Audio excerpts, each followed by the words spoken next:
Assalamualaikum warahmatullahi wabarakatuh.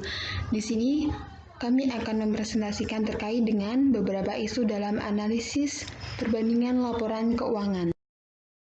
Kami dari kelompok 5 yang beranggotakan Reni Anggraini, Nurul Hidayah, Nurul Dwi Hidayati, Niken Apriliana Larasati, Anissa Fitri, dan Yusuf Trianardian P. Bab ini akan membicarakan beberapa isu yang harus dipertimbangkan dalam analisis laporan keuangan agar laporan keuangan lebih bisa diperbandingkan atau comparable. Analisis keuangan akan membandingkan data suatu perusahaan dengan data perusahaan lainnya atau dengan periode-periode sebelumnya agar perbandingan bisa konsisten. Kemudian, beberapa isu bisa dilihat yaitu yang pertama, laporan keuangan yang disesuaikan kembali. Yang kedua, perbedaan klasifikasi rekening. Yang ketiga, perbedaan prinsip-prinsip akuntansi. Yang keempat, perbedaan periode pelaporan. Yang kelima, perbandingan dengan data historis dan dengan perusahaan lain.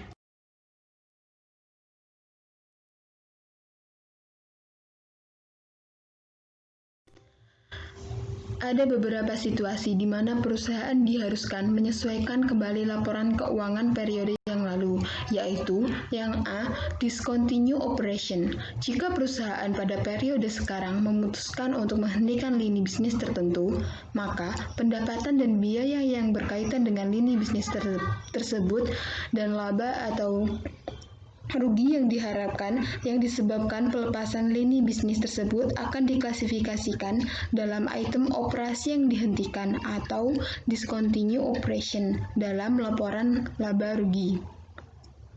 B. Merger atau penggabungan usaha.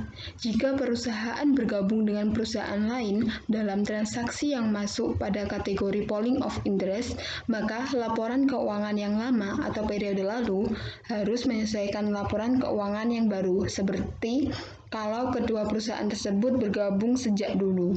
C. Perubahan-perubahan prinsip akuntansi. Perubahan-perubahan prinsip akuntansi yaitu misalnya saja perubahan dari sistem LIFO menjadi FIFO, mengharuskan perusahaan menyesuaikan kembali laporan keuangan masa lalunya supaya mencerminkan prinsip yang baru tersebut. Isu yang kedua yaitu perbedaan klasifikasi rekening. Rekening atau akun atau perkiraan account adalah daftar tempat mencatat perubahan aktiva, kewajiban, modal, pendapatan, dan beban dari transaksi keuangan.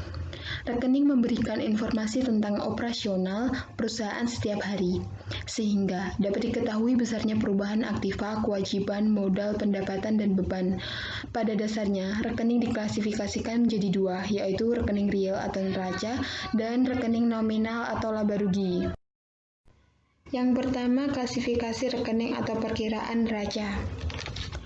Rekening ini meliputi rekening aktiva, kewajiban, dan ekuitas. Yang pertama yaitu rekening aktiva atau harta. Di dalamnya terdapat aktiva lancar.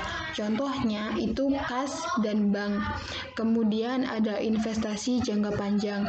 Contohnya obligasi, saham, surat berharga. Kemudian ada aktiva tetap. Contohnya itu ada tanah, bangunan, peralatan. Kemudian yang terakhir ada aktiva tidak berwujud. Ini contohnya adalah hak paten, hak cipta, dan lain sebagainya. Kemudian yang kedua yaitu rekening kewajiban atau utang. Terdapat dua macam rekening kewajiban atau utang. Yang pertama yaitu utang lancar dan yang kedua yaitu utang jangka panjang. Untuk utang lancar itu contohnya utang usaha ataupun hutang dagang. Untuk hutang jangka panjang itu contohnya hutang obligasi dan hutang hipotek. Yang ketiga yaitu rekening ekuitas atau modal. Biasanya untuk ekuitas atau modal itu didapat dari pemilik usaha itu sendiri, kemudian investasi, saham, obligasi, dan lain sebagainya. Kemudian klasifikasi rekening yang kedua yaitu rekening nominal atau laba rugi.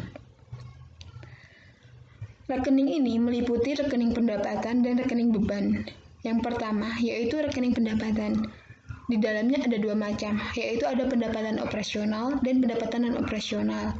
Untuk pendapatan operasional itu biasanya pendapatan yang diperoleh dari hasil usaha tersebut. Misalnya saja hasil penjualan, pendapatan dari hasil penjualan. Kemudian untuk pendapatan non-operasional itu pendapatan yang diperoleh dari luar usaha. Contohnya pendapatan bunga bank, kemudian ada pendapatan sewa. Dan yang kedua yaitu rekening beban. Di sini juga ada dua macam, yaitu beban operasional dan beban non-operasional. Untuk beban operasional itu contohnya saja beban gaji, beban listrik, kemudian ada beban telepon, dan lain sebagainya. Untuk beban non-operasional itu beban yang dikeluarkan dari luar usaha tersebut. Nah, contohnya itu beban bunga bank. Kemudian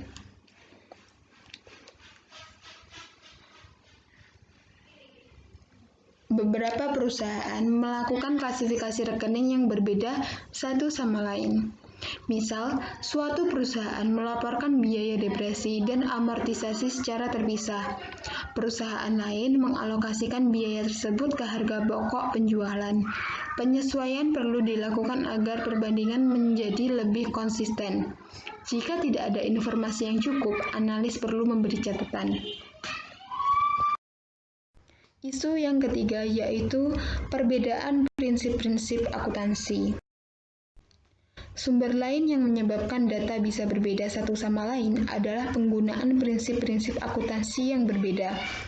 Dalam batasan yang telah ditentukan prinsip akuntansi, perusahaan masih mempunyai beberapa alternatif penggunaan metode atau prinsip akuntansi yang dipakai untuk pelaporan keuangan.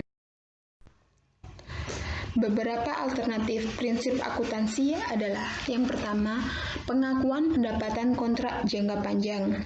Biasanya bisa menggunakan presentasi penyelesaian atau kontrak selesai. Kemudian ada yang kedua yaitu asumsi aliran persediaan. Di sini ada FIFO, LIFO, atau rata-rata tertimbang. Kemudian yang ketiga yaitu investasi pada surat berharga.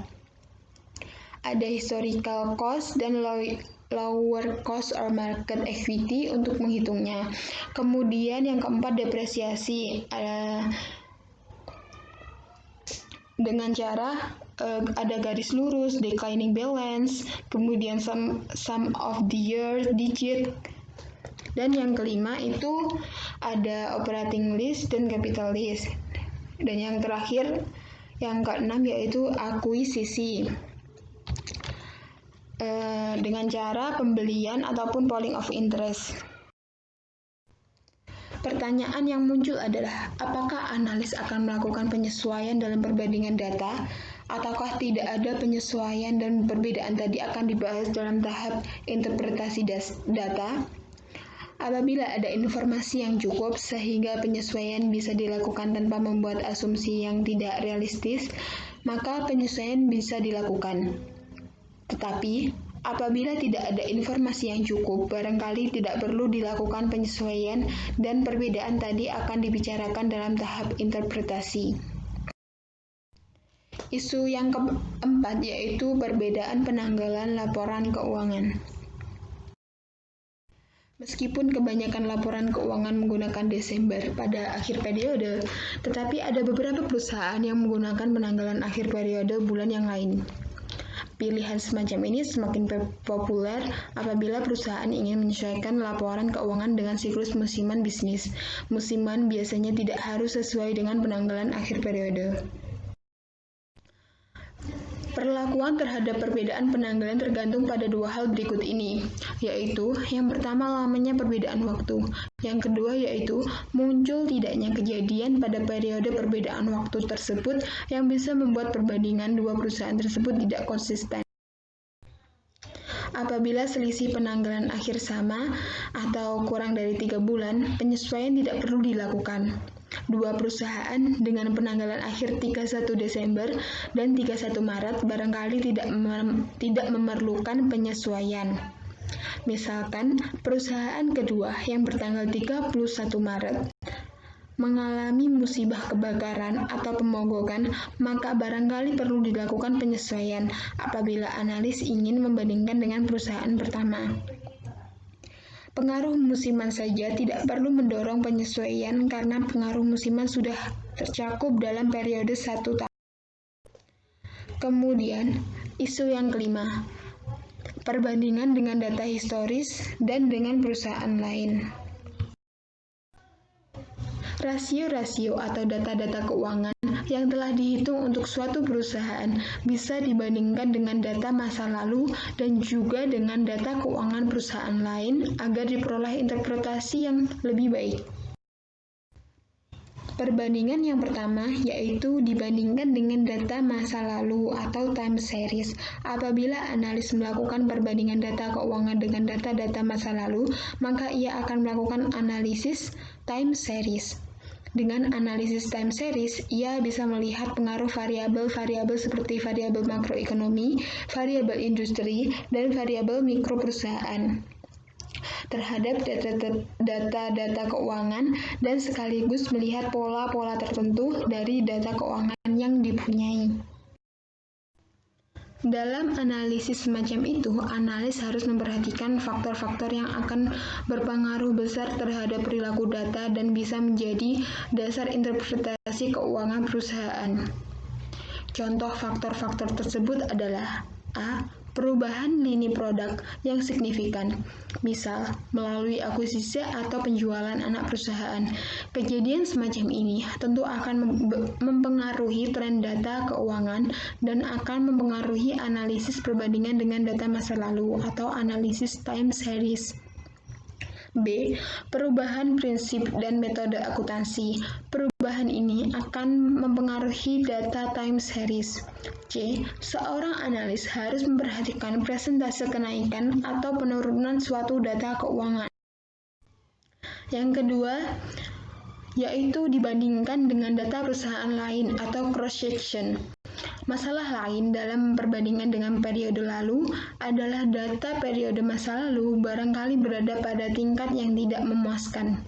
Untuk mengurangi masalah semacam ini, perbandingan dengan perusahaan lain atau rata-rata industri bisa dilakukan. Tugas pokok seorang analis adalah mengidentifikasi industri yang relevan untuk pembanding. Idealnya, perusahaan pembanding adalah perusahaan yang mempunyai produk serupa, mempunyai strategi yang sama, mempunyai ukuran yang sama, dan mempunyai umur yang sama. Beberapa isu dalam pemakaian rata-rata industri antara lain: A. Definisi industri. Definisi industri tidak mungkin dilakukan. Di samping itu, banyak entitas yang mempunyai divisi yang bergerak pada beberapa industri yang berbeda satu sama lain. Hanya divisi yang bergerak pada industri relevan yang dapat digunakan sebagai perbandingan. Namun, jika divisi entitas lain tidak signifikan dibanding dengan usaha pokoknya, data gabungan entitas dapat digunakan sebagai perbandingan. B. Perhitungan rata-rata industri. Bagaimana cara menghitungnya? Dengan rata-rata biasa, rata-rata terimbang, atau dengan rata-rata median? Jika menggunakan rata-rata tertimbang, apa yang akan digunakan sebagai pembobot, penjual, nilai pasar, nilai buku aset, atau faktor lain? C. Distribusi atas nilai rata-rata. Interpretasi terhadap penyimpangan rasio keuangan suatu entitas terhadap rata-rata industri akan berlainan jika mempunyai informasi standar deviasinya. Misalnya, profit margin entitas 10% dan rata-rata industri 13%. Jika standar deviasi 8%, tentu akan sampai pada kesimpulan yang berlainan dibanding standar deviasi 2%. Yang D. Definisi rasio keuangan dapat berbeda dari satu publikasi ke publikasi lain. Oleh karena itu, analisis harus mencermati definisi rasio-rasio atau menggunakan laba operasional atau laba sebelum pendapatan atau biaya luar biasa. Sekian presentasi dari kelompok kami. Apabila ada kurangnya, kami mohon maaf. Wassalamualaikum warahmatullahi wabarakatuh.